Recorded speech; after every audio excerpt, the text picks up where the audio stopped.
Imagine that you're not living the life that you planned for. You're not even living the life that you're now enjoying. You're living the life that in your wildest dreams and imaginations that you didn't believe was possible. Well, welcome everybody to my exclusive Insurance WebEx Insider Web Class, the 7 proven ideas that deliver advisors even better results. This is Ann Backrack. Make sure that you have a way to take some notes and feel free to ask questions in the question area on the webinar section, and I will answer them when I can. We have a lot to cover today, so let's get rolling. What we're going to talk about is very important and one that seems to be hard for many advisors to implement well and execute consistently. You know, it doesn't matter how smart you are, how competent you are, or how much you care about helping people with their financial lives. Unless you learn to implement these 7 proven ideas, you will have a hard time achieving the level of professional and personal success that you truly desire. Now, I found that in coaching advisors who earn from 250,000 to 10 million, they share many of the same issues. These 7 business success principles are key to taking you to your next level, no matter where you're at today. Now, some of you may be applying a few of these principles in your business now. So ask yourself as we go through each one, what can I do even better in each area to help me and my firm get to my next level of success? You choose to do or not to do what you know you need to do in order to achieve your goals. You are where you are today based on the choices that you've made. As we go through the ideas today, you may want to make new or different choices going forward that will help you achieve your goals. Well, number 1, the first proven business success concept is what I call the prioritized action list, or PAL. It's literally a list of every single project and task that you have to do or want to do. So instead of using sticky notes or scrap pieces of paper and having those things floating around in your head that you're trying to remember or afraid that you're going to forget, here's where you would put everything you need to do in one place. You may have a system in place that allows you to easily record and obtain this information. Things like Redtail, Juncture, ACT, Outlook, for example. If you don't already have a way to create this kind of prioritized action list, or PAL, you need to create one and obviously then consistently use it. The prioritized action list, or PAL, can be an Excel spreadsheet because you have an easy way to delete, cut, paste, add, sort, prioritize, or reprioritize as necessary. The prioritized action list also helps your team organize their calendars around the priorities on their prioritized action list. So in other words, everyone, including yourself, should have one of these. In your weekly meetings with each of your team members, you want to review their current PAL. It helps to make decisions about what should make it to the calendar based on the goals of your firm. It's easy when everyone has their own prioritized action list so they know exactly what to do and be held accountable for the items on their list. So many advisors had asked me for ways to help hold their team members accountable, and that's why this was ultimately created, to help them be able to do that.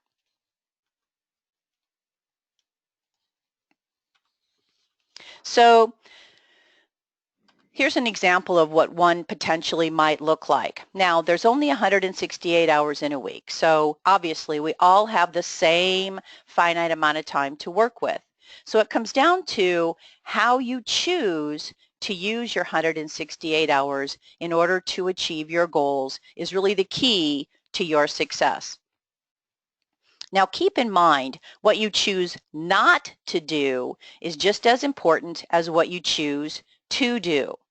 So if you're like many busy advisors, the stuff in your head can be very distracting to you, and you may not even realize that. Think about this. Do you have things that continually are going on in your head of all the things you have to do today, tomorrow, next week, next month? Well, those are distractions. When you effectively use your prioritized action list or PAL, again, on a consistent basis, you don't have to have all these things in your head that you're trying to remember or being afraid that you're going to forget. This alone can give you that sense of, what a relief. I have everything written down. It's in one place. I don't have to worry about it. You want one place where you have all your activities that you are responsible for, just like every team member on your team would have the same thing. So what would those items be? So if you look at your screen, what you're seeing is it on my calendar, yes or no? Because sometimes we want to jot some things down, but we actually haven't allocated time in our calendar to get them done. We just want to get them down in our one place so we remember to do them. Saves you time from, did I put it on my calendar? Did I not put it on my calendar? I'm not really sure. Then whatever the task or activity is, what's the priority for that? And obviously it's called a prioritized action list for a reason. So the most important things would always be at the top of your list. How much time do I think it's going to take to get that particular task or activity done? Category simply means what category of all the activities that I do does it fall under? And so everybody might have a little bit different categories of work depending on their job. And we'll talk about categories a little bit later. However, it could be things such as ideal client acquisition time, ideal client service time, non-ideal client service time, and everything else. So it could be personal development and things like that. Do I need someone or an organization to assist me? What's the due date? What date did it get done? And what are any notes that I might have that pertain to this particular task or activity? Pretty simple.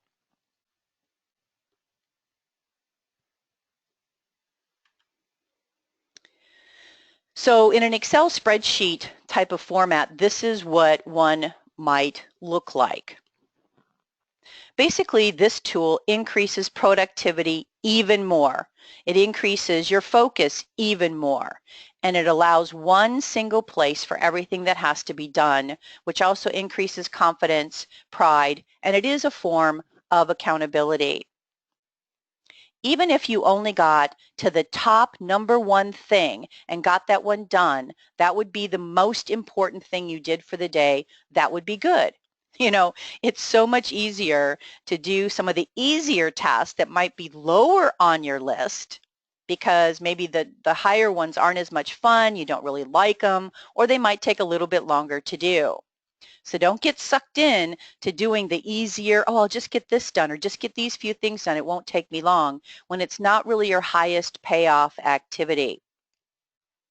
Now, it doesn't really matter what system you use as long as you have a system and again, you consistently follow it.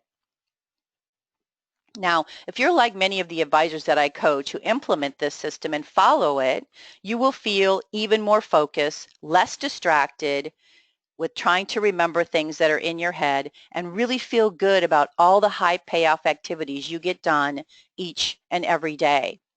So again, everything is in priority order with the most important things at the top. A lot of people, if they use the Excel spreadsheet or even if they don't, some systems allow for you to color code things the same as you would color code your calendar. And what you see on the bottom of your screen is a URL where you can download a sample prioritized action list in an Excel spreadsheet format to give you an idea of how to set up, again, your Redtail or Outlook or something else. And a lot of these systems are customizable, just a lot of people don't know that that's possible, so they don't know how to do it. At the end of the session, I will give you a list of all the complimentary resources actually available on one single page for you, so you can choose what you'd like to download or not. I just wanted to make them individually available if you wanted to download them as well.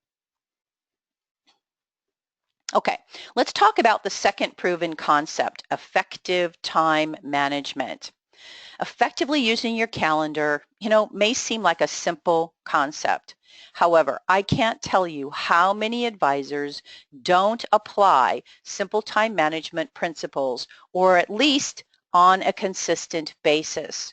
So the goal here is to keep the high payoff activities on your calendar and the low payoff activities from consuming your life and keeping you from actually achieving your goals. You know, looking back on your day and saying something to yourself like, I just don't know where the time went, is not moving you forward to where you want to be and is not serving you, your firm, or your clients, or even your prospective clients.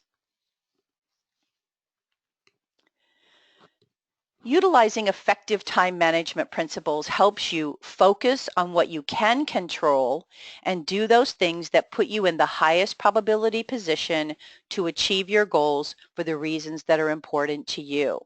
So stop letting things outside of your control consume you and affect you. Focus on the things you can control. Those things would be you and the activities that you do. So here's a general rule of thumb to help you know how much time you need to spend in each of the key areas that you need to do.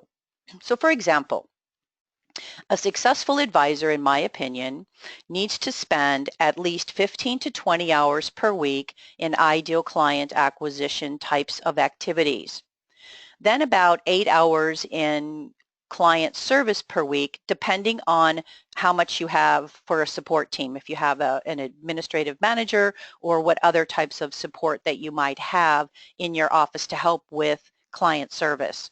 Now, I break out client service actually into two categories, ideal client service and non-ideal client service, so you know how much time you're actually spending with each type of client. You may have no more than 8 hours in activities like, skill building or cleaning up messes, handling unexpected items, checking email, personal and professional development, etc. So there's another area that you would obviously have time allocated towards.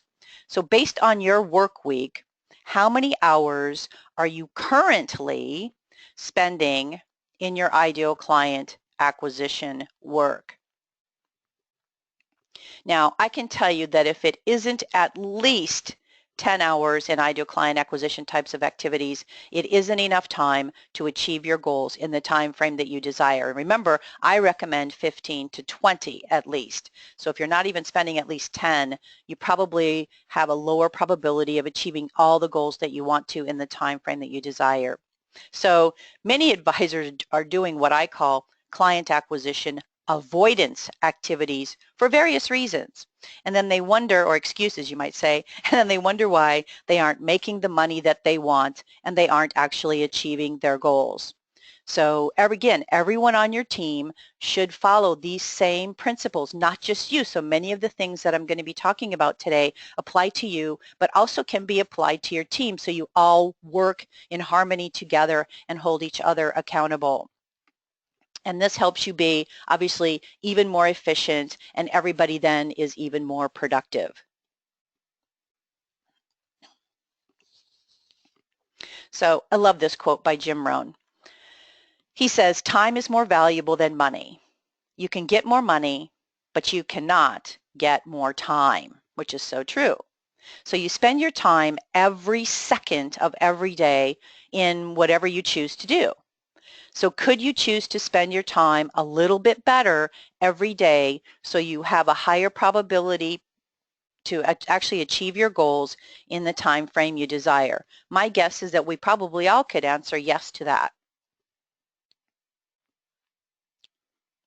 You want to be able to leverage your very valuable time to get the results you want and deserve. So for example, when you have ideal client acquisition time on your calendar, is it really quality ideal client acquisition time? Do you properly plan for it? Do you make sure that you do a pre-shot routine, just like you would in a sport, if you're familiar with that concept, before you begin, to get your mindset in the right place, your way of being, any particular paperwork or things that you might want to have for that meeting? So, do you actually execute that before you begin? Are you confident at the, quote, script that you're going to be using, the what's in your head, what you're going to be saying? Is it something that you know consistently produces a good result, or are you just winging it? So I've always believed in having a script that you can consistently execute instead of just winging it every time and having it be different and then wondering why some things worked and some things don't.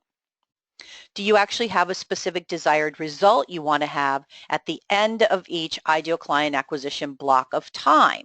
So whether it's on the phone or face-to-face or whatever it is you're doing, do you have a desired end result that you want to achieve at the end of the time that you've allotted?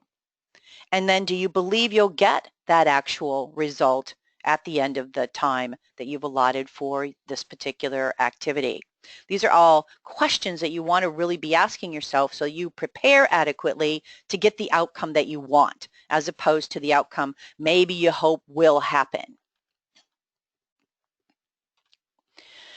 So one of the keystone habits, obviously, as we talked about, is time management. So I know that successful people want to know where their time actually goes so they can actually be more productive. And unsuccessful people typically think, boy, this is a hassle. I'm never going to do that. So a time log is essentially a tool that will help you and each of your team members keep track of where your time actually goes so that you can make better decisions about where to invest your time in the future and be even more productive. Now, the time log works for time similar to how maybe if you've had a food log before where you've tracked your food because you want to eat healthier or be healthier. So studies overwhelmingly show that people who track what they eat tend to eat healthier. The same holds true for time. So keeping track of your time will help you tend to be obviously more productive because you're paying attention to what you're actually doing. And oh, heaven forbid that I would actually put down something that I know I shouldn't be doing on my time log. And again, you don't have to do this for ever. It's just do this for 1 or 2 weeks, and then you might do it once a quarter or every 6 months or whenever you feel like you really need to focus on, hey, what am I actually doing? Time's getting away from me. I don't really know what's happening here. And again, the same holds true for the people that are on your team. So we actually had an advisor track where he spent his time for 2 weeks and how much time he was actually wasting during that period of the 2 weeks. When he figured out how much his time was worth and how many hours he wasted in a year, for him, it came up to $200,000 in lost revenue. So when he refocuses his time on his highest payoff activities, he now has the opportunity to generate 200,000 more in 1 year, or it could be 100,000 more and take more time off. Do the things that he really wants to do. So it doesn't always have to relate to money. So let's take a look at what is currently on your calendar versus what should be on your calendar to help you be on the path to achieving your goals. It's important for you to know exactly how much time you need to spend in each one of these areas so you can achieve your goals for yourself, your firm, and which in turn obviously impacts the people that you will work with and make a difference for them in their lives. I believe that you're in a business that you really positively impact people's lives and really make a difference for them. And probably most of you, I would assume, feel the same or you wouldn't be in this particular business.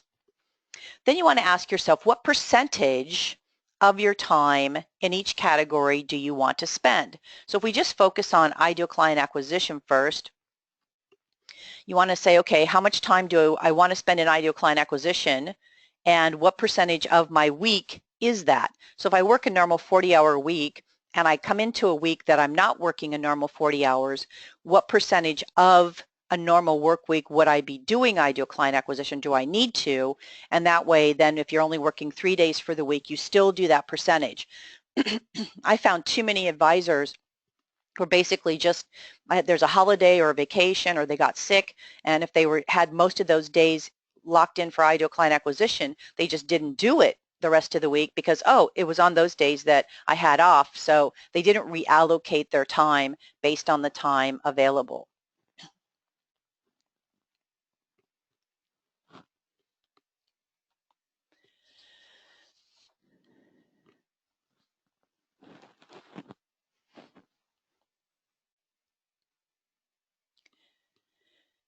Now again, here's what I would recommend for ideal client acquisition. 15 to 20 hours a week in order to be on the path to achieving your goals. And what would that include? It would be things like referral conversations with ideal clients or centers of influence type of people. It could be any kind of prospecting activities such as networking events or charity events, things like that. Obviously, it's follow-up phone calls to all the people that have been referred to you and that are in your pipeline. And obviously then again, it's initial interviews with potential people who could be great clients for you. There was a study done of advisors when asked where they said that they spend an average of, are you ready for this? 23 minutes in client acquisition a week. 23 minutes. So I had a hard time believing that that was actually true, but that's what this study showed. So obviously, if you did just even more than 23 minutes a week, you would be ahead of what most advisors are doing. So you would be above average. But let's not think about that. Let's go for what we really want and create the ideal environment that we really want to have. The other category of work would be ideal client service and retention time. So about how many hours, depending on the number of ideal clients that you have, would that really involve? So it could be potentially up to 8 hours a week. And that would involve things like on the phone or face-to-face with your ideal clients. It could be going deeper to get all of their money with you. So obviously you want to own the relationship. So, is there money that maybe is still out there with somebody else that really should be under what it is that you do. So how else can you help them with other products or services that would benefit them in achieving their goals? And if you don't have enough ideal clients that would consume a total of 8 hours a week, then yay, more ideal client acquisition time.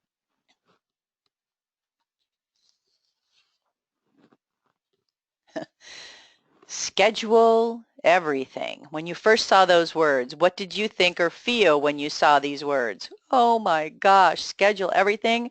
That's just so outside of my comfort zone. And it's probably freaking a lot of you out right now.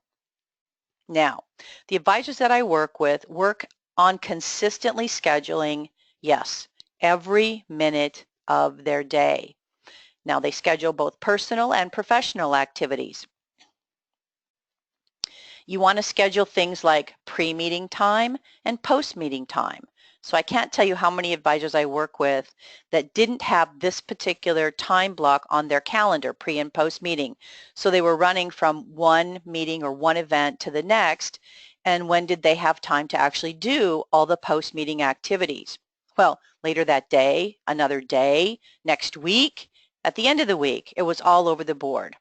So when I asked advisors if they typically have something they have to do after every either on the phone meeting or face-to-face meeting, every one of them said, yes, there's something that has to be done.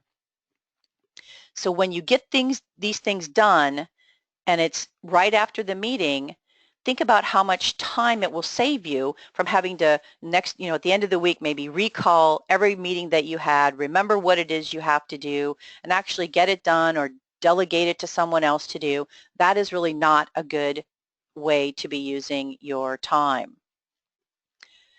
When I reviewed a lot of advisors' calendars, I also saw a lot of blank space. So I asked them, what are you doing when there's actually nothing on your calendar? And as you might guess, I received all kinds of, yeah, I'm not sure, I don't know.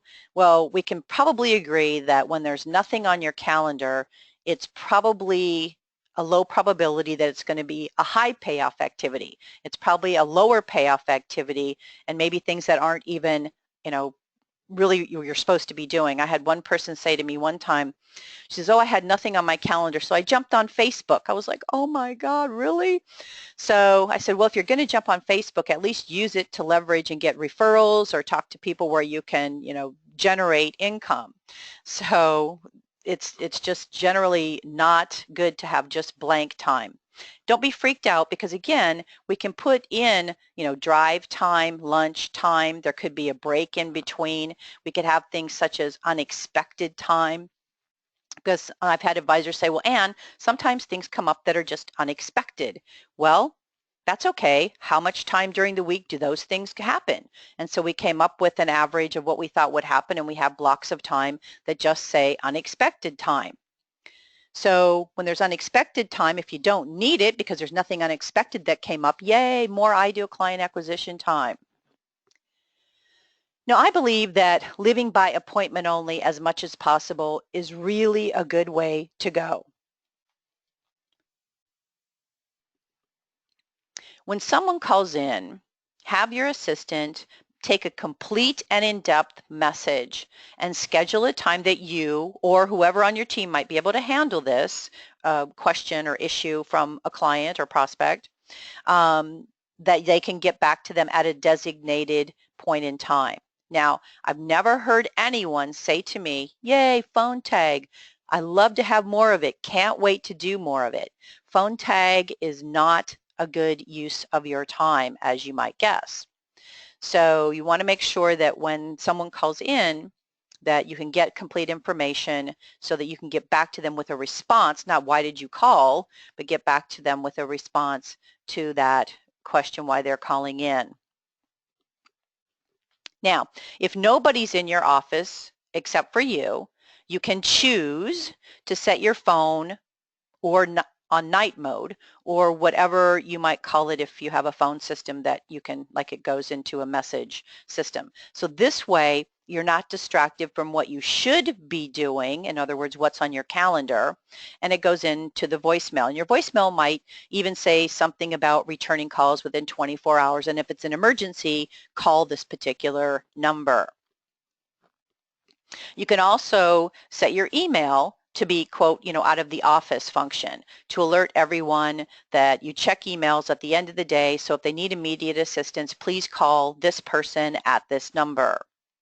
So I have an example of what I received from someone that I actually coach. It said, thank you for your email. I've completed my email communication for the day. As such, I will review and respond to your email tomorrow after 4 p.m. Central Time, and then their name. I received another example of an email from someone else. It said, thank you for your email. In order to stay focused and maintain my personal effectiveness, I generally check emails only once per day, Monday through Friday. If you are a client and need immediate service or attention, please call my office at this number. Thank you, and their name. So there's a lot of different ways that you can handle this. So many times we think it's actually good client service to jump and drop everything from what you're doing and then handle what that is.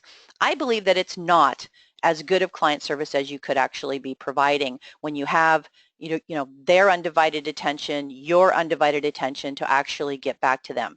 You might be thinking of what you were just working on, and now you have to go back to that after you're done and remember where you were, what was going on, and start over. So it's not a really good use of time, and it could be even better client service for the client when you get back to them with exactly what they need by appointment only. So in a perfect world, it doesn't work exactly the same always, but it's just a goal to strive for.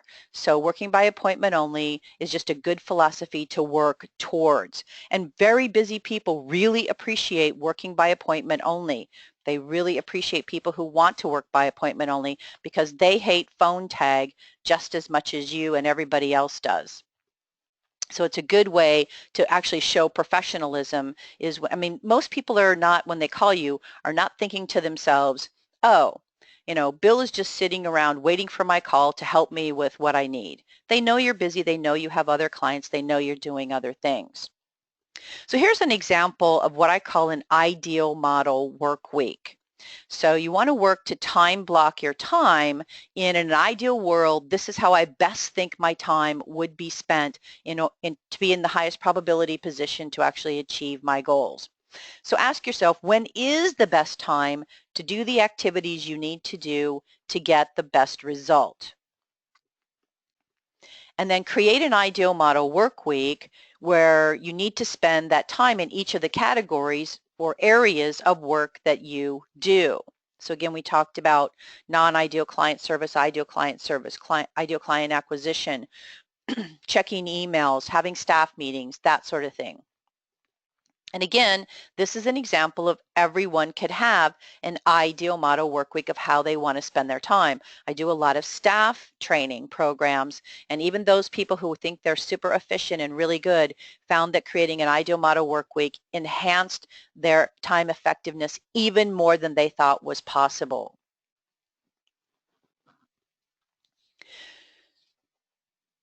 So here's another way to look at it. Time blocking is a form of accountability that can help you when you actually then follow what's on it. So assuming you have the right things and your highest payoff things on it, it's a great way to make you feel good about what you're accomplishing every day. Do only the things that you can do and get the results you want. And obviously start delegating more of the activities that can be delegated that you really don't need to be doing to someone else. Too many advisors hold on to things because they've been doing them, but they don't really need to be doing them. So for you, when is prime time for you to be able to achieve your goals? What's your sweet spot of, quote, prime time to really get the things done that you need to do? And then determine the categories of where you want to spend your time. And I always recommend starting with ideal client acquisition first and working around that. Schedule team meetings. Schedule meetings with your assistant. You might have a meeting with your assistant 2 times a day as opposed to the interruptions that can occur in most offices. What's going on with this? What about that? Even the onesie-twosie emails are distractions. So scheduling time, again, by appointment only, with internal people as well as external people is the same philosophy. Time blocking your calendar also helps your staff know where to schedule appointments on your calendar. So if you're doing service work, ideal client service work, an ideal client would go in that block of time. If it's non-ideal client service work, it would go in, that person would go in, or those people would go in that block of time. And it's always better to do similar or like activities together. It's more time efficient. So if I'm making outbound phone calls to respond to people, but I don't have an appointment, for example, scheduled because I've been doing it the old way, then I'm going to do all my calls together at one time. So blocking time and doing similar or like activities together as much as possible is more time efficient. And then we talked about pre and post meeting time. So before everything you do, whether it's phone calls or face-to-face, we want to have pre-meeting time, and again, it could be 5 minutes, 10 minutes, 15 minutes, and post-meeting time, 5, 10, 15 minutes. It might depend on what type of a meeting or activity that it actually is to determine how much time you want to actually allocate for that. And setting up your calendar in 15-minute increments helps also make your calendar look a little more neat, I guess is a way to express that, because if it's in 30-minute increments, which typically a lot of people's calendars default to that, it shows a lot of overlap because some things might only take you 5 or 10 minutes or 15 minutes. So it looks a little bit better when you don't have a ton of overlap between things going on.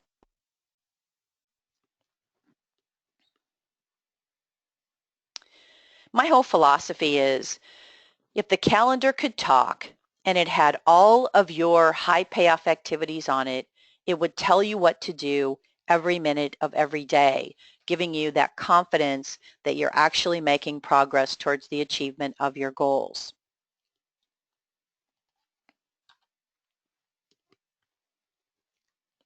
Now, one thing that doesn't work for many financial professionals that I coach anyway is doing email first thing in the morning. And if you think about, are you checking email first thing in the morning? I believe that it causes too many distractions and delays from actually focusing on the activities you need to do in order to achieve your goals. Have you ever got sucked into doing email first thing in the morning and then realized that you just spent hours on it and now you're behind on the activities you actually planned that you said you really wanted to do for the day? Oh, now I'm onto the internet, or now I'm over on Facebook, I'm on LinkedIn, I'm, whatever that might be. That's just not typically a good use of the time, and it distracts us a lot from what we really need to be doing. So again, schedule time to check email and work to stick to that time allotment. Now, if you have an assistant, perhaps you can even have them, if they don't already, check your emails for you and only put those emails they think that you need to respond to either in a separate folder or leave them in your inbox so that you know just those things are for you to handle. Come up with the process that works for you in your office.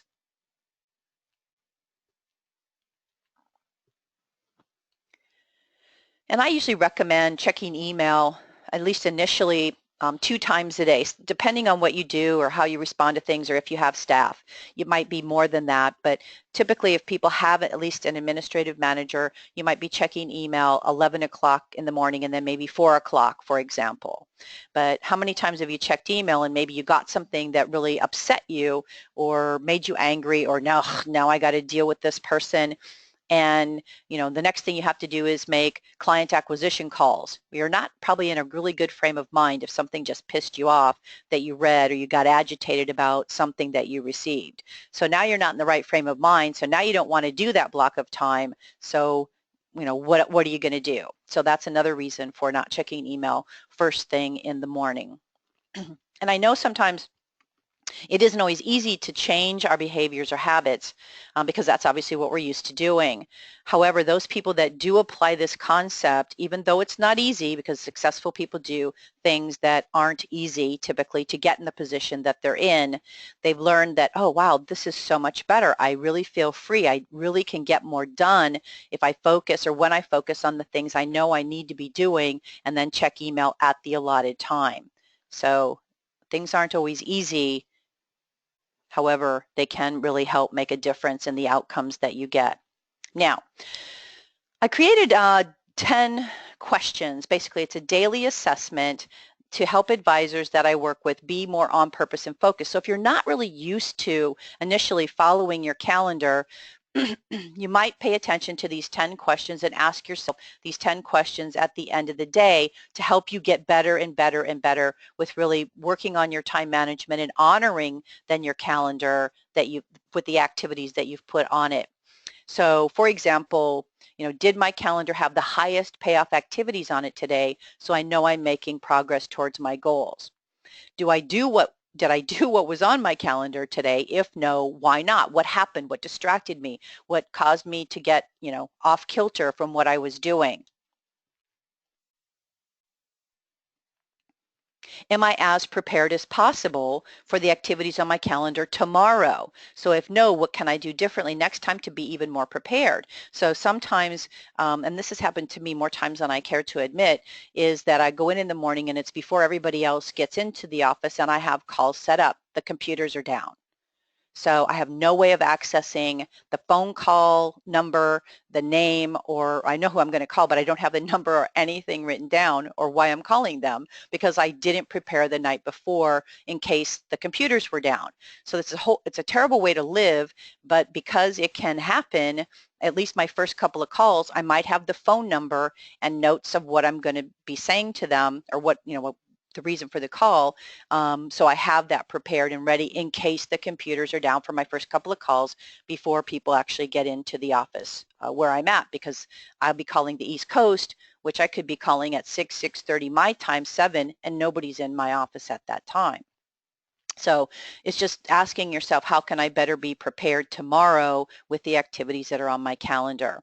And one of the biggies is, what distractions did I allow to get in my way today? And what am I going to do tomorrow to really help me avoid those distractions or really work on minimizing those things? What adjustments, if any, do I need to make on my calendar to honor it tomorrow? So maybe things came up, maybe things got altered and need to be changed and adjusted. Your calendar is not cement. It can always be moved around and a time can be adjusted based on things that occur. What else can I delegate and whom can I delegate it to? How can I better leverage resources, people that might be on my team internally or externally to help me? How do I feel about my progress today? What else has to happen for me to be the very best I can be at time management? So having these questions just to answer them at the end of the day to help you really focus and get better with time management, it only takes about 5-10 minutes to really answer those questions and really think about them. And the more you do that, the easier it will be. Now we could spend days actually on time management and all the things that really need to go into that to really help you be more efficient and effective.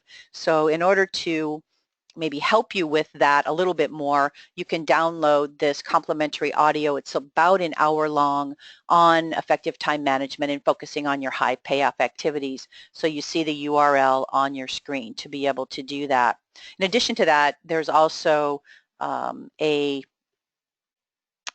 ebook called 10 Power Tips to Getting Focused, Organized, and Achieving Your Goals. So you can also get a copy of that if you find that of value to read that.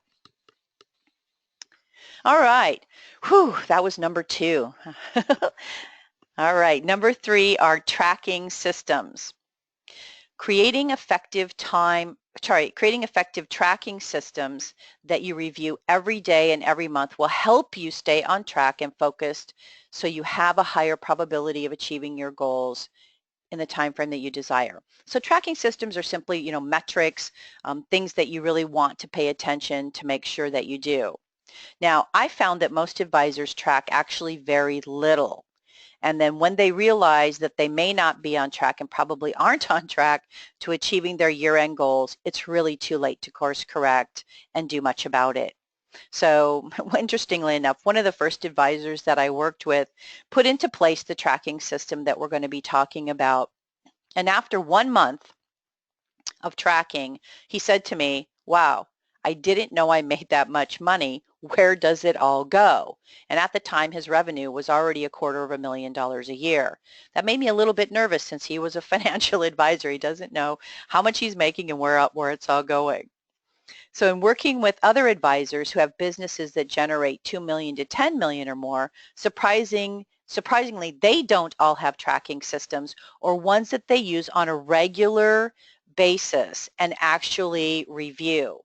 They don't actually know what they're doing to get the results they're getting or lack of results that they're actually achieving. So sometimes they'll have a tracking in place, but they may not be really paying attention to it.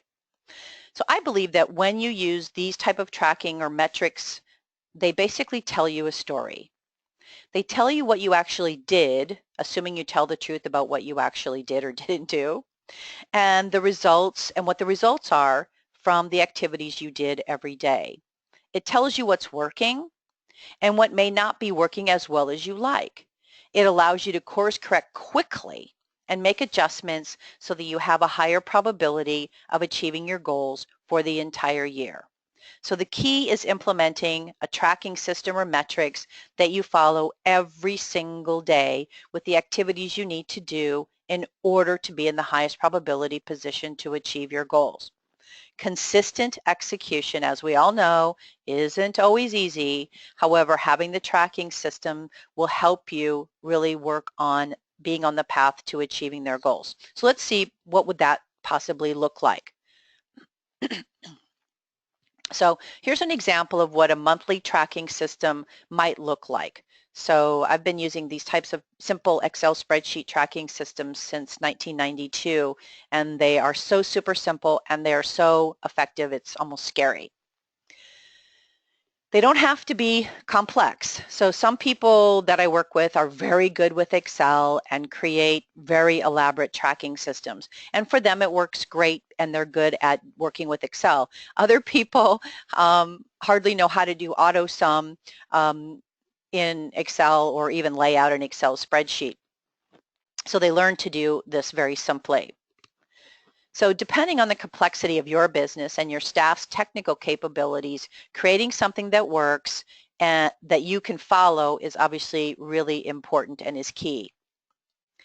Creating something that's simple and effective is really, in my opinion, all that you need. So it doesn't really need to be harder than it needs to be. So some people go, oh, I have to create this really elaborate thing and make it look like this, and then I'm doing, client acquisition avoidance activities by working on something, trying to create it really elaborate.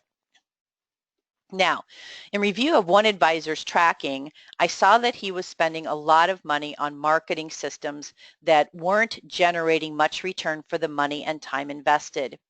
Now, even though he had been using this particular marketing system for years and years, and it used to be very effective, it wasn't working to serve him today. So some things that got you to where you are today aren't necessarily what will take you to where you ultimately want to be. So based on the tracking reports that we reviewed, I suggested to him that he could probably earn the same amount of money and have a lot fewer expenses by implementing something else. And this would allow the value of his company actually to go up significantly and for him to obviously then have greater profit.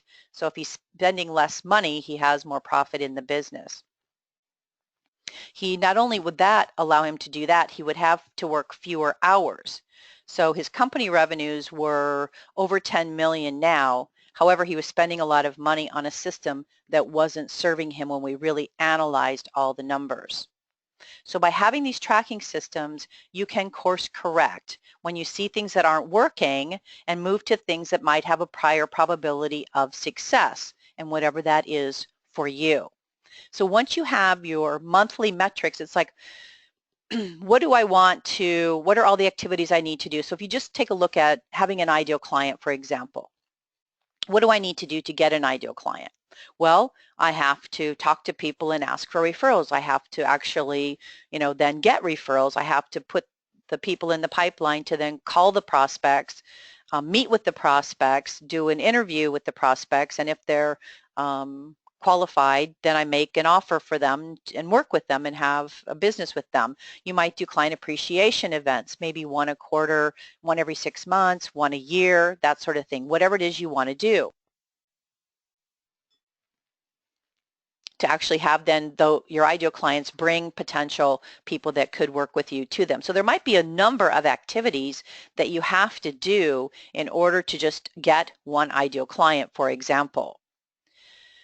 I also believe in work-life balance. So I believe in, paying attention to, exercise and eating healthy, making sure we have enough vacation time and other things like that. So it's whatever your goals are for you and the activities that you want to focus on.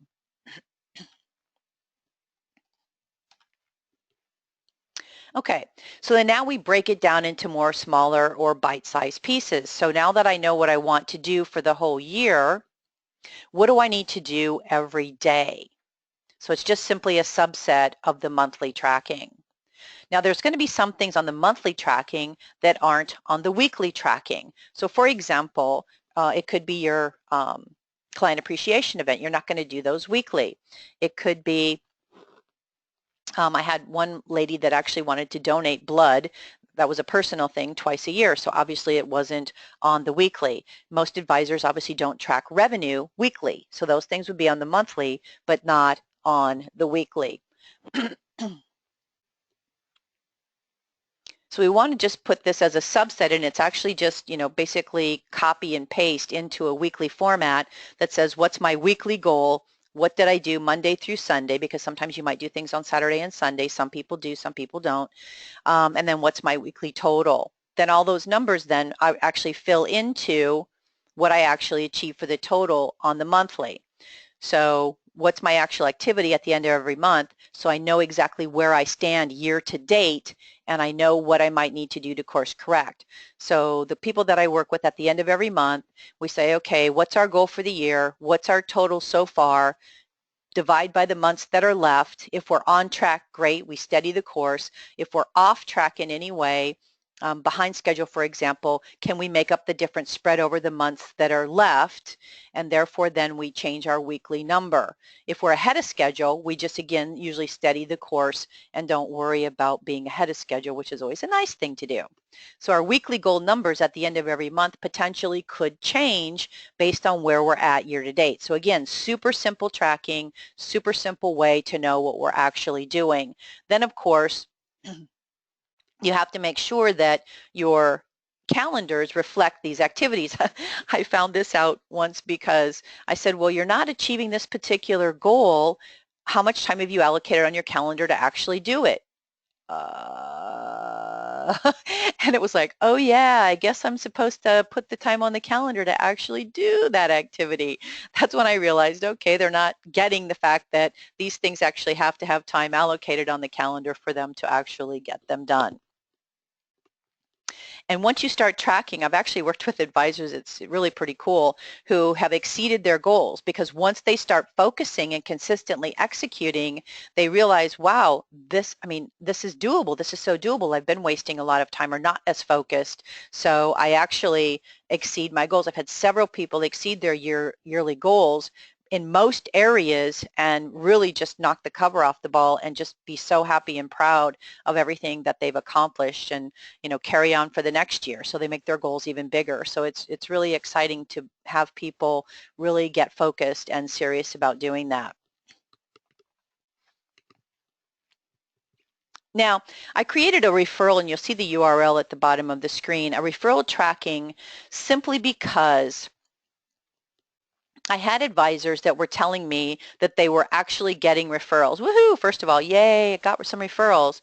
And then they were either losing the name of who they were referred to or forgetting to call them. I was like, oh my God, you have to be kidding me. You don't already have a system in place, a contact management system or a way to be able to track all the referrals that a lot of times you painstakingly get and don't have any way to know where they're at in the pipeline.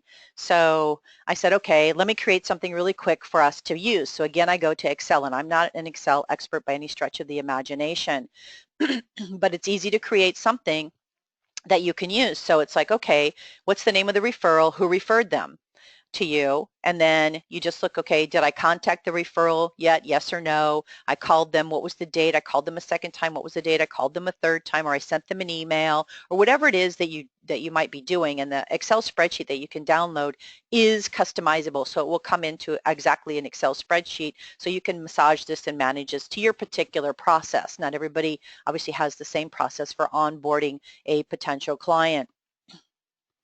So it's just really interesting that, you work so hard to get referrals, or people, come into your world, and then to not remember if you called them back or lose sight of where they might be was just painful for me. So this is just another simple way and a simple spreadsheet that you can use to help you manage that if you don't already have something. And I found that most advisors just don't have a way to easily know where somebody is in the pipeline. Now, I also created a business, what I call a business opportunity tracking. So this is just an example of what one advisor created when I said you need to create something that helps you know who's in the pipeline, when the money's expected, and what kind of money we're looking at, because we have goals for revenue, just like everybody else. So if you don't already have a way in your contact management system that you can track what the opportunity is for people in the pipeline. Again, I created a simple Excel spreadsheet, or actually this is an example of what someone else created. So at the top, he has existing clients that he can get additional revenue from for different products and services in priority order. Any notes what the actual revenue is that came in versus what was he expected, and it could be assets under management or whatever you might be tracking. Again, he didn't have this bottom part in priority order yet, but it was like prospective clients, what the estimated opportunity was based on the initial conversation or the referral that came in from somebody else to them. So again, you can set it up however you want. This is an easy way to keep track. I've had somebody who has ACT and had to have their ACT programmer in to actually use the existing clients that are in ACT, but created an opportunity tracking for him that allows him to know, what percentage of the business do they think they're going to get, what month that they think it's going to come in, etc. And you always want to have obviously more in your pipeline than you actually need. So you can say a general rule of thumb, and everybody might be a little bit different, but you say, okay, well, this month I need to have $100,000 coming in, so I need 5 times that in the pipeline to know that I have a higher probability to actually achieve that particular 100,000. Why? Because obviously life happens, things occur, people's plans change, things come up, people get rescheduled, things get moved. It's just life occurring. So you always want to have more than you need, obviously, in your pipeline than you expect. So whatever your general rule of thumb might be, I had one person say it's generally 3 times his number. Great. I use 5 as just a general rule of thumb. If it's less than that or more than that for you, you can base that and determine that yourself.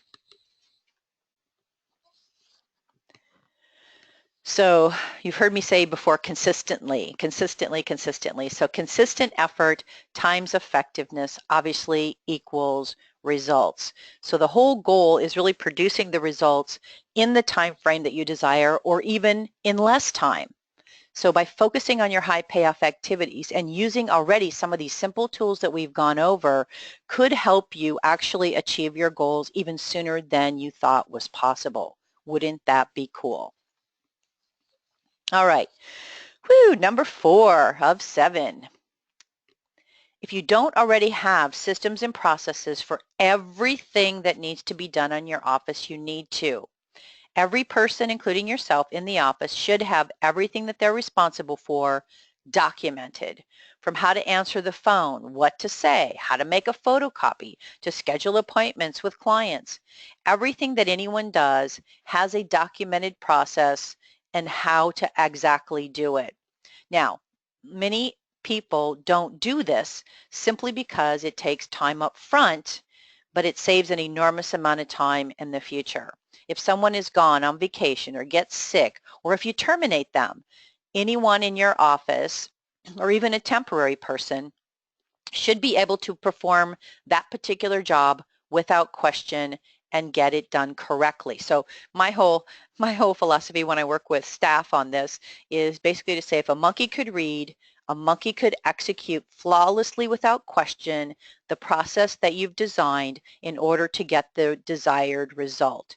That's just kind of my cute way of saying to them that anybody should be able to figure this out. Doesn't mean you have to be smart or have previous knowledge or anything. I should be able to walk in your office and effectively follow a process to get the desired result that's looked for. That's the goal. And again, I would suggest that you have a goal for, if you do have people in your office, that they document or update, it's either update or document processes every week. So it could be 1 or 2 or whatever the goal is. It doesn't have to be a whole lot, but you just work on effectively doing that. Now, I used to create training materials for IBM for clients, and I always did screen captures like press F5 and it would look like this, press F2 and it would look like this. And so what one of my administrative people did was, this is an example of printing an envelope. So this is what she created. You know, step 1 is this, step 2 is that, and she showed screen prints of what the screen would look like. To me, this is the most effective. It certainly takes more time to screen print things, but this leaves fewer things to chance and them not knowing what would the screen look like if I pressed this or if I clicked this, or where is the paper source tab? How do I find it? And so you're looking all over the screen, whereas if you just have arrows and examples of things, it makes it a lot easier and quicker for them to actually get something done. Doesn't have to be this fancy. There's easy ways to just say step 1, 2, 3, 4 and just type it out. This example just leaves a little bit less to chance. And then this is a list of what one administrative person did for all the processes that have to be created on the left, either are or have to be created, who basically owns it, when it was created. I'm not sure why she had tools used, but that was her way to go about it, and when was the next review of that particular process. So sometimes you might want to review processes on an annual basis or semi-annual basis, it just depends, and then a hyperlink to where that particular document was stored. So again, there should be a goal around making sure that all processes are updated or created for every single thing that has to occur in your office. So many administrative people think that's job security, that they don't have it. They don't have it so that, you know, hey, they can't really fire me because it would take forever for them to retrain somebody. And think about if you've had this in the past, you've hired people and had to retrain them. Oh, do you want to go through that again? No. What a waste of your time. And again, that's client acquisition avoidance activities when you don't have these processes in place to really help people on your team get up to speed really quick, or if somebody's gone, like I said, to really utilize something. Okay, the proven success concept number 5, delegate, delegate, delegate. So in my work with advisors, I found that many of them just don't delegate enough. They're still trying to do everything or many things that someone else really can do. So they're holding on to things just because they want to do them, they've been doing them. That's not really a good reason to not delegate. So you want to ask yourself when you're doing things every day is just say, could someone else actually do this particular thing I'm doing or part of what I'm doing? And if so, write that down on a delegation list so you can start delegating these particular things over. They might need a script. They might need just a process to be created. So they can sit down and document the process as you're doing it so then they can take it over. So it's a good thing to do. Just ask if, hey, should I really be doing this? Could someone else do this if there was a process or a script or something so that I don't have to do this or part of whatever it is you're doing? So stop using this as your excuse to doing ideal client acquisition work and start delegating more. So what you see on your screen is just an example again. There was no way to really help some of the advisors say, okay, what should I be delegating? So I just again created an Excel spreadsheet to help them, and you see the URL on your screen for that just said, okay, as I'm going through my work, I could actually be delegating these particular activities. So what are those things? You may not have somebody to delegate them all to yet, but at least you start making a list. And when you have the list that's long enough, you say, really, I do need somebody who could do all these things so I don't have to anymore, therefore giving you time to do your ideal client acquisition. So, how much time does it take to complete this particular activity? Based on what I think it should be or what I've done in the past, how often is it done, and what's needed to actually delegate it. So is it a process, and who, you might even put on here if you have, team members, more than one, who am I actually going to delegate it to? So over on the left-hand side, it could be just initials of who I'm going to delegate it to, and then when did I actually delegate it.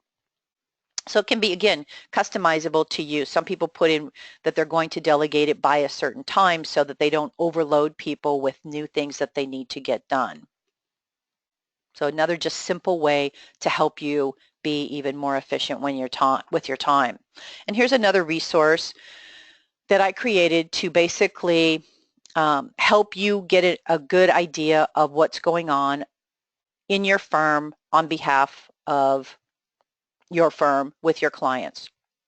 So it's just a simple support team assessment tool, and I recommend that you do it every 90 days with team members. And again, when you download this, it will allow you to customize all these headings depending on the job that the person does. They would actually type in what they're responsible for in these headings, and then you would measure them based on a scale of 1 to 10 either way. So again, I had advisors ask me, hey, I don't really want to hold my people accountable that much. It's not a good use of my time. I don't like it, etc. So what can you create that's going to help me do that? So it's just a performance assessment type resource tool. It helps enhance communication. Are you both on the same page? Do you think they're performing at this level and they think they're performing at a totally different level? Therefore, you're not on the same page. If they think they're doing better in a certain area than you are, they should be able to back that up and explain it to you and show you and give you proof that that's actually occurring.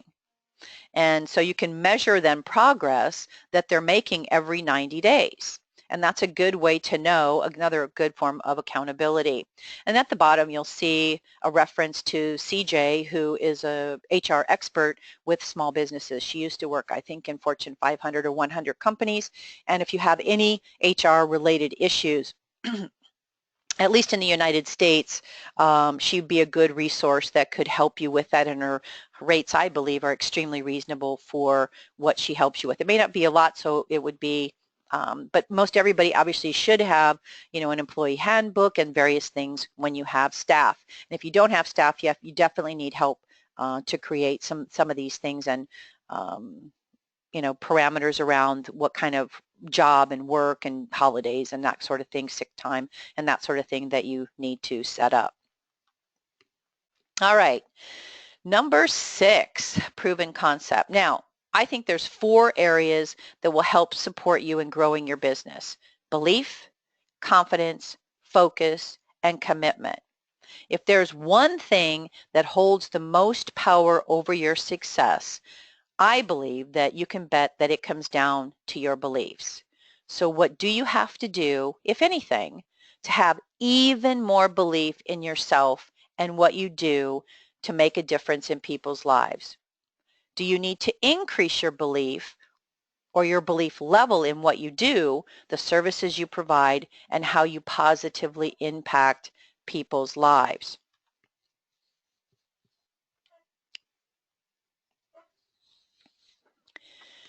The second one, or I'm sorry, belief is your belief helps increase your confidence to do what you need to do in order to achieve your goals. Don't let those limiting beliefs hold you back. Increase your belief in what you do to make a difference in people's lives, and it will surely help you stay focused so you can achieve your goals.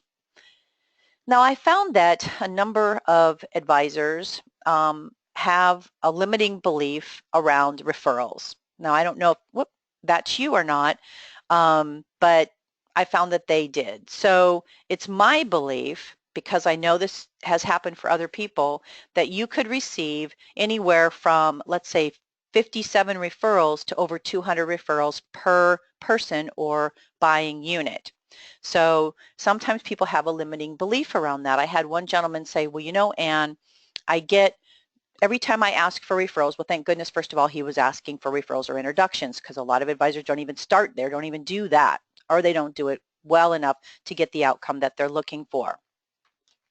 So what we want to do is basically, first of all, you have to have a script or way to execute the referral process. Secondly, what's our belief around that? So he said, you know, Anne, every time I ask for referrals or introductions, I get two. Two is all I get. Two is what I get. That's what I've been getting. That's all I get. That's the way it is. And I said, so what if you expected or believed that you could get more? Well, first of all, I asked him, what did you expect? And he said, I expect two, because that's what I've been getting. So I said, what if you expect or believe that you could get more? That was a question he hadn't thought of before. So he had a limiting belief that he was going to get two, that's all he was going to get, and that's the way it was. So we said, okay, let's come up with a new number, a higher number than two. So he did, and he started believing that and expecting that, and wouldn't you know it, he started getting more. So we started executing a game plan that would more specifically get him the desired result he was expecting to get and believed that he could get. So that same thing can apply possibly to many of you that are on. I have a question that just came in. Is there going to be a replay of this?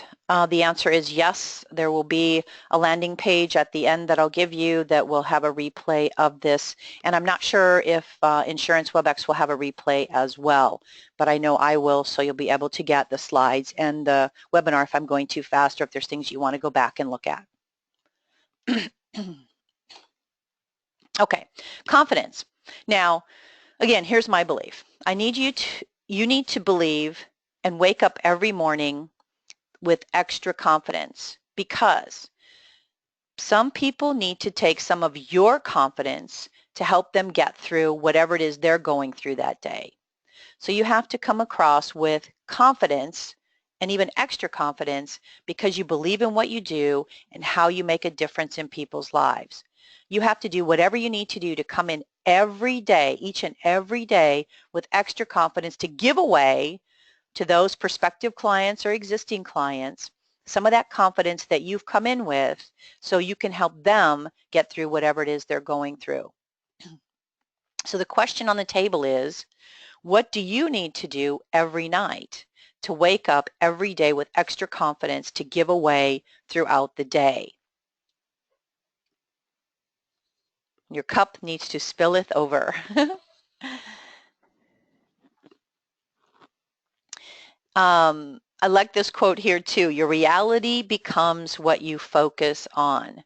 So consistently work on focusing on the right activities, in other words, your highest payoff activities that put you in the highest probability position to achieve your goals, while minimizing distractions that can take your focus away from goal achievement. So increased focus will improve your time management, your personal and professional performance, your task efficiency, I believe your overall work-life balance, and provide you basically with the achievement of the goals that really hits the bullseye.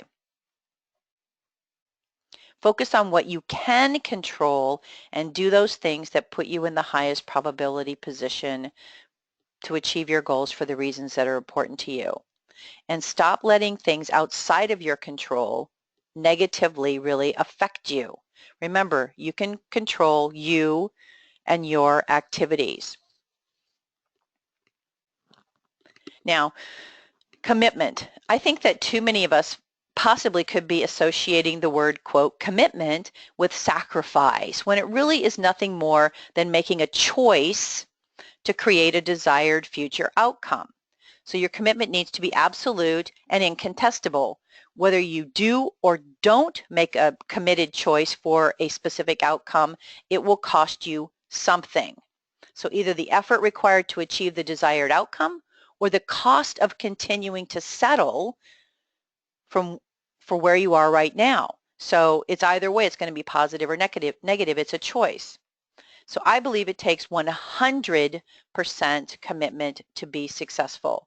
Don't make excuses or, a lot of people exceptions to the rule. It will really set you up for failure and make it harder to get back on track. Make your commitments and stick to them. Basically, I believe it's no excuses, no exceptions.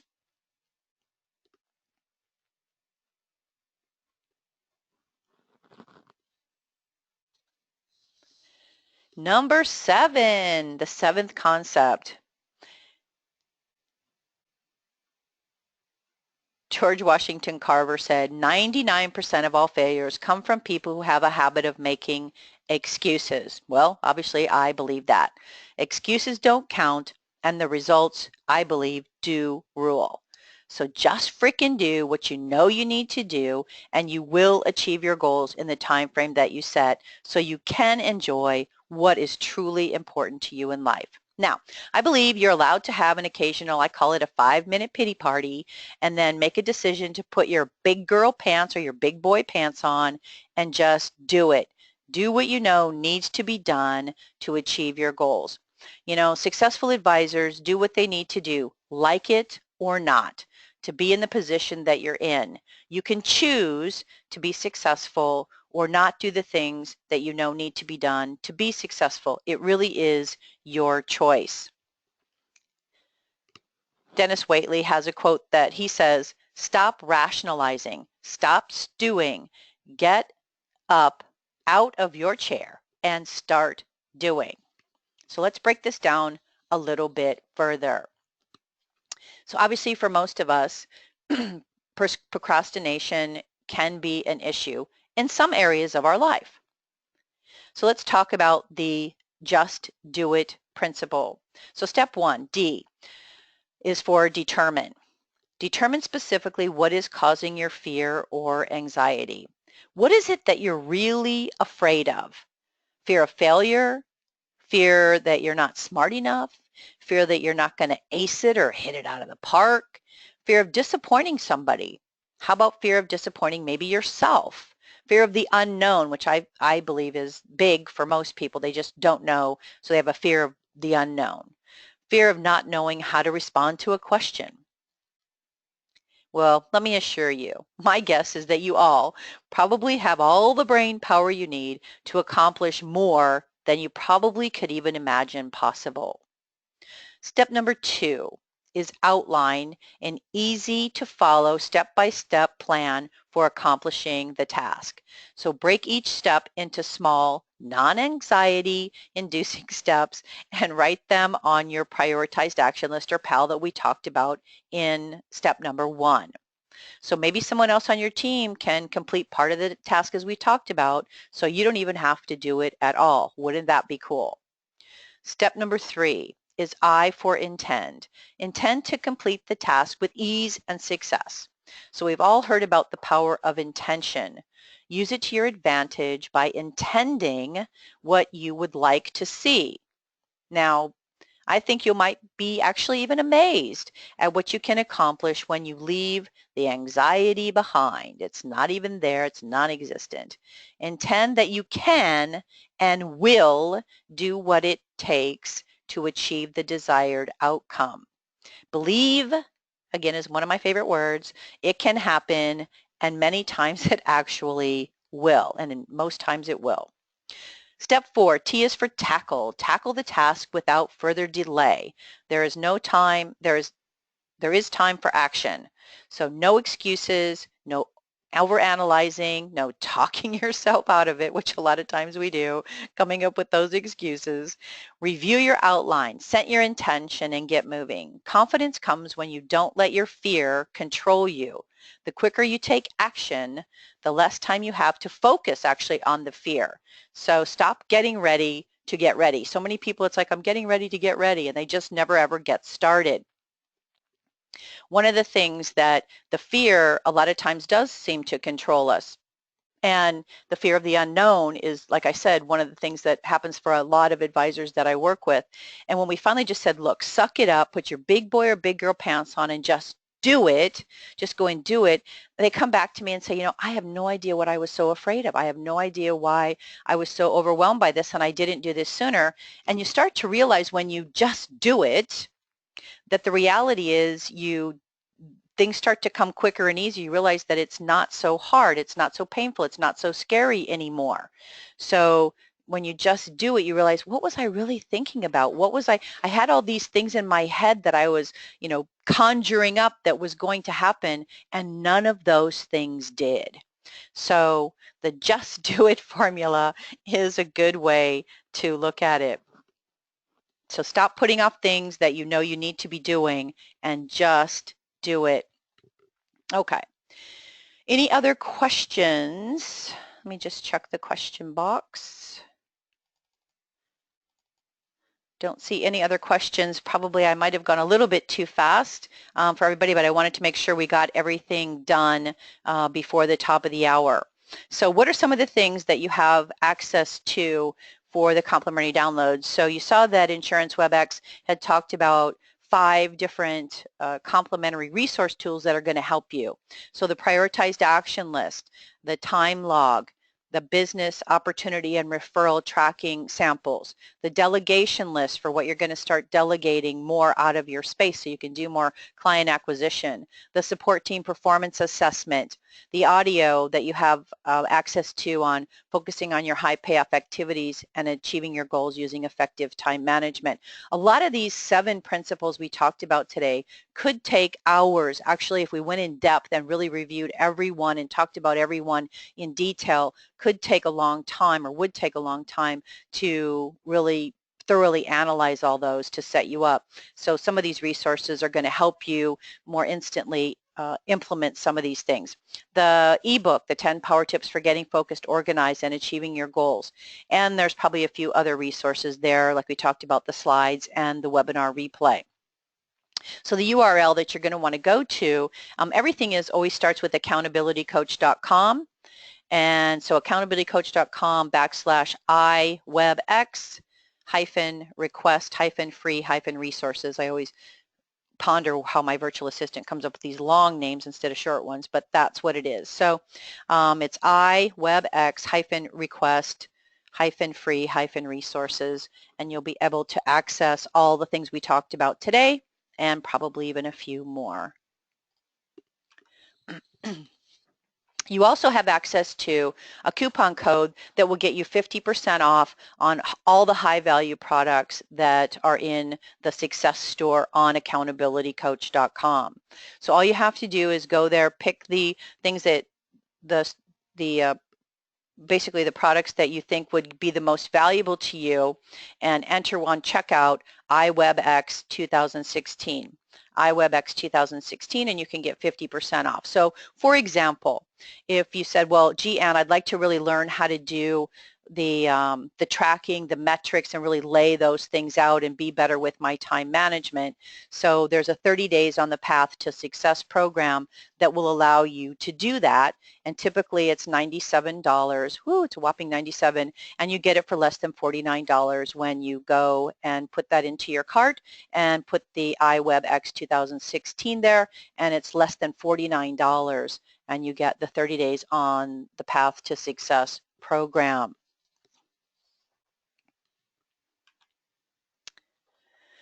So again, the free resources that you have is accountabilitycoach.com, iWebX-request-free-resources. And remember to use your 50% off discount code iWebX 2016 for any of those learning resources that you think would be of value to you. Now, you're probably thinking, well, now that I know what the 7 strategies for achieving my goals to get even better results are, what's my next logical step?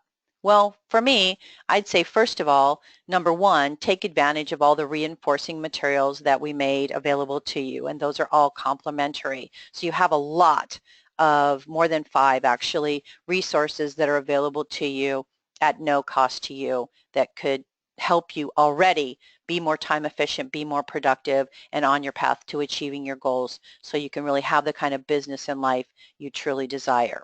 Secondly, I would suggest that you re-listen to the webinar.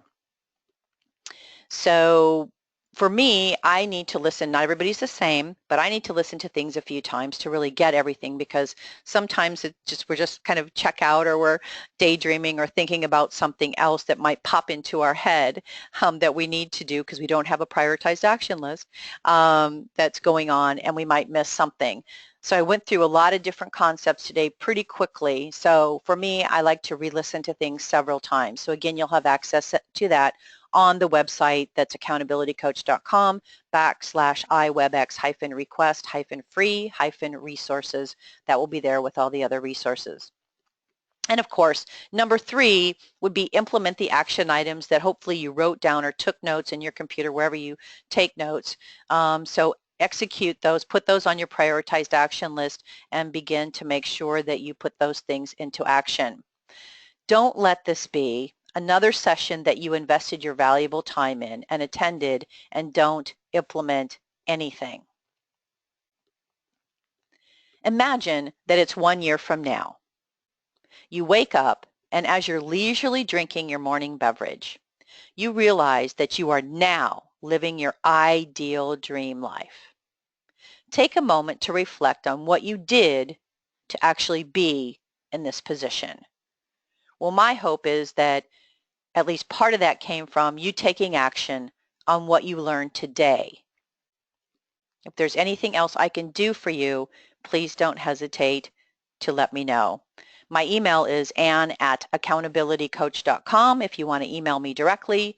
And remember to take advantage of your 50% off discount that expires in, I believe, a week's time, and access your complimentary business acceleration resources at accountabilitycoach.com, iWebX-request-free-resources. I don't see any more questions, so you have the gift of time of approximately 6 minutes to get on to more ideal client acquisition work today. Have a fantastic rest of your day, everybody. Bye-bye.